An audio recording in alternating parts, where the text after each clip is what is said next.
এই ডয়ার থেকে 5,000 টাকা নিয়ে কি করছো? 5,000 টাকা নিয়ে জুয়া খেলছিলাম।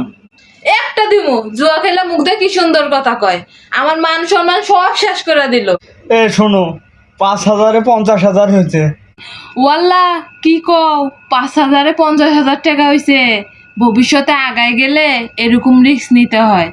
এখন থেকে বেশি বেশি করে জুয়া খেলবা। জুয়া স্বাস্থ্যের জন্য উপকার। এখন থেকে জুয়া খেলতে গেলে আমারে কবা, আমি বেশি বেশি করে টাকা দেব। আরে তুমি কথাটা বোঝো নাই। আমি 5,000 টাকা নিয়ে গেছিলাম, এখান থেকে 5,000 টাকা ঋণ হয়েছে, আরো 50,000 টাকা আরেকজনের থেকে ঋণ করে নিয়ে আসি জুয়া খেলছি। এটা তুমি কি কইলা? এটা আমারে কি শুনাইলা তুমি? দাঁড়াইস, তোর জুয়া খেলাটা শিখে। তোর জুয়া খেলাটা